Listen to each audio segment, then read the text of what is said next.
कहते हैं जहाँ राजा बुद्धिमान होता है वहाँ प्रजा सुखी रहती है, लेकिन जब राजगद्दी पर बैठ जाए कोई मूर्ख तो न्याय उल्टा चलता है और धर्म बिक जाता है।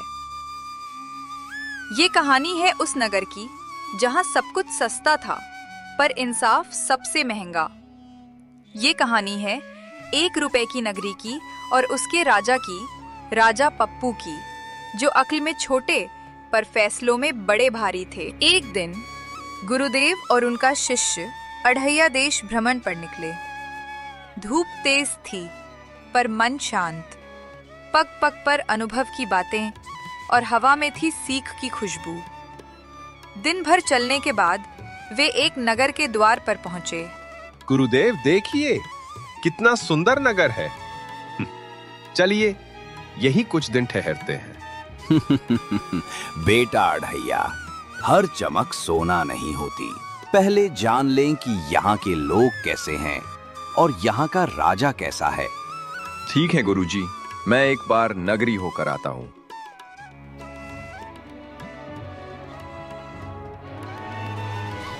दुकानदार भाई, ये समोसे कितने के दिए हैं? जी, 1 रुपए का समोसा है। क्या दुकानदार भाई, 1 रुपए का समोसा?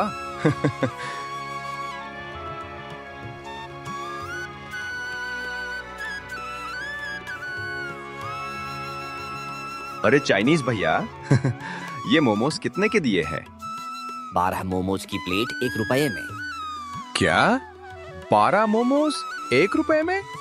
यहाँ तो सब कुछ 1 रुपए में मिल रहा है।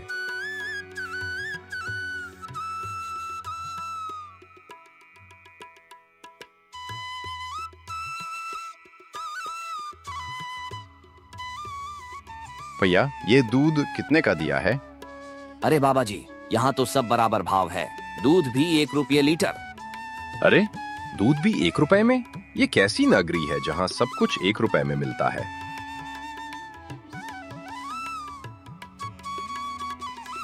भैया जी, ये मिठाई कैसे दी है? बाबा जी, यहाँ तो सब चीज 1 रुपये की है। मिठाई भी 1 रुपये किलो। मोमोज 1 रुपए, दूध 1 रुपए, अब मिठाई भी 1 रुपए किलो? अरे ये कैसी नगरी है भाई? हाँ बाबा जी, यहाँ राजा का हुक्म है। न कोई महंगा न कोई सस्ता, सब बराबर।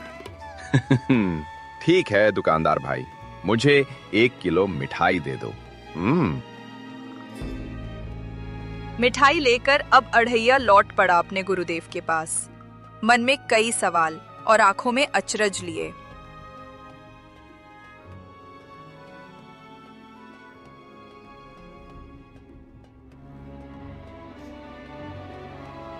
गुरुदेव, ये नगरी तो बड़ी कमाल की है।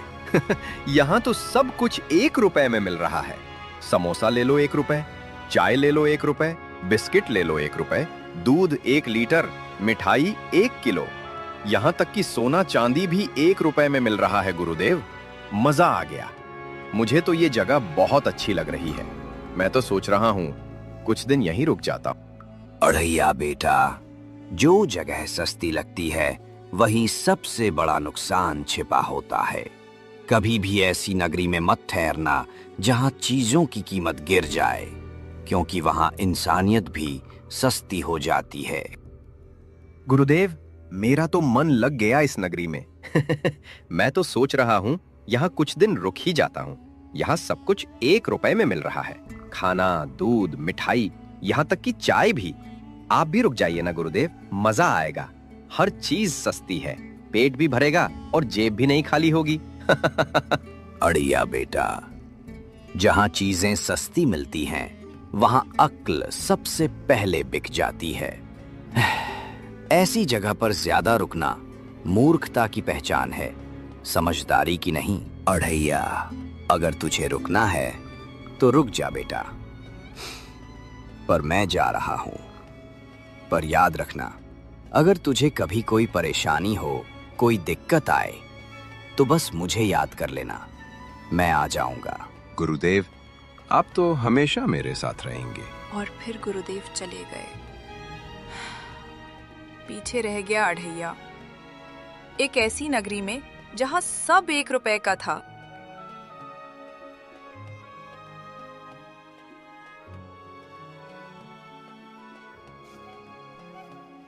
राजा पप्पू की जय हो, राजा पप्पू की जय हो। महाराज, महाराज, बहुत बड़ी अनहोनी हो गई। क्या?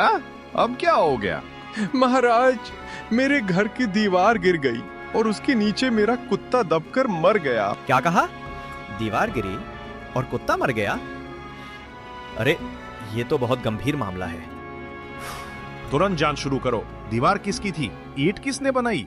और वो कुत्ता वहां क्यों सो रहा था? जाओ, उसे मिस्त्री को पकड़ लाओ जिसने वो दीवार बनाई, तुरंत। हाँ महाराज, हम जाते हैं, मिस्त्री को पकड़ कर लाएंगे।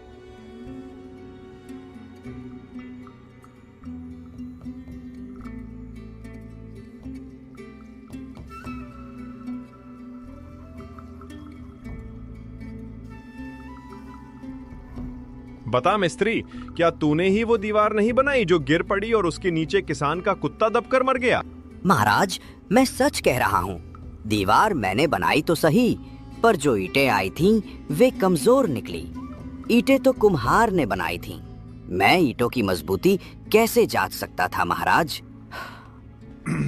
ठीक है, तो कुम्हार को बुलवाओ। अगर ईंटें दोषी निकली तो उसे अपने काम की जवाबदेही देनी होगी।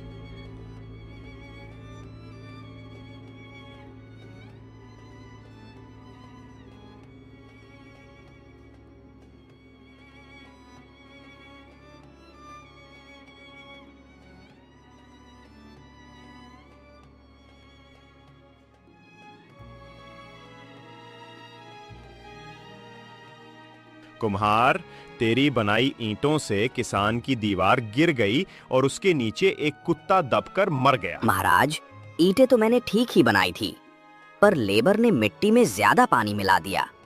ऊपर से धूप भी नहीं निकली, सारी नमी ईंटों में रह गई, इसलिए दीवार गिर गई महाराज। ठीक है, तो फिर उस लेबर को बुलाओ जिसने मिट्टी में ज्यादा पानी मिलाया था। जल्दी लाओ उसे।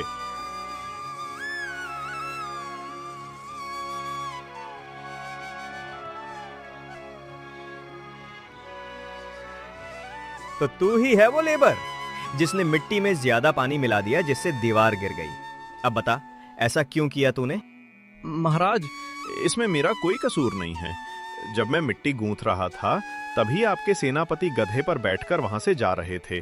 उनकी वजह से मिट्टी में ज्यादा पानी गिर गया महाराज। जाओ, सेनापति को पकड़कर उसे फांसी दे दो।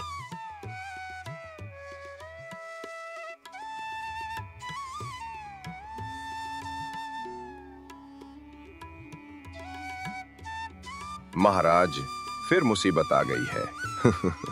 सेनापति इतना पतला है कि फांसी के फंदे में फांसी नहीं रहा। जैसे ही डालते हैं, झट से निकल जाता है महाराज। तो जाओ, राज्य के अंदर जाकर देखो, जो सबसे मोटा हो उसे पकड़कर सेनापति की जगह उसे फांसी दे दो।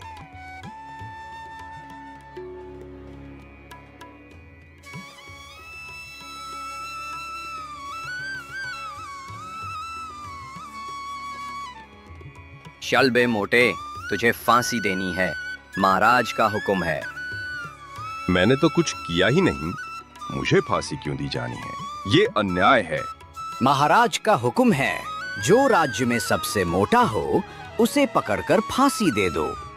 सेनापति पतला था, उसे फांसी नहीं दे पाए, इसलिए राजा का हुक्म है, जो मोटा हो उसे फांसी दे दो। गुरुदेव, बचाओ, मैं यहाँ फंस गया हूँ, मुझे फांसी दे देंगे। गुरुदेव बचाइए, गुरुदेव मुझे बचाइए, मैं फंस गया हूँ इस अंधेर नगरी में। रुको सैनिक, मुझे इस अढ़ैया से कुछ बात करनी है। गुरुदेव, आपने कहा था अंधेर नगरी में रहना, पर उसकी अंधता को कभी मत अपनाना। आज आपकी बात सच साबित हो गई गुरुदेव। यहाँ सब 1 रुपए में बिकता है, पर इंसानियत का कोई भाव नहीं। ठीक है गुरुदेव, अब तुम जो बोलोगे मैं वैसा ही करूंगा। ठीक है, तो सुन। नहीं, मुझे 2 फांसी। नहीं, मुझे 2 फांसी। नहीं, मुझे 2 फांसी। नहीं, मुझे 2 फांसी। तुम दोनों मरने के लिए इतने उतावले क्यों हो रहे हो? स्वर्गलोक में इंद्रदेव की जगह खाली है।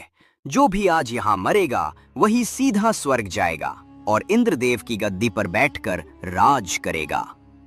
महाराज, गुरुदेव बोल रहे हैं, आज जो मरेगा वो सीधा स्वर्गलोक जाएगा और वहां उसे इंद्रदेव की जगह मिलेगी। अरे अगर स्वर्गलोक में इंद्रदेव की जगह खाली है तो वो जगह तो मुझे मिलनी चाहिए।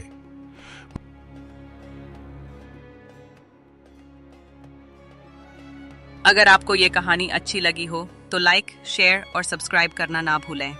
आपका एक सब्सक्राइब हमारे लिए एक नई कहानी लिखने की प्रेरणा है।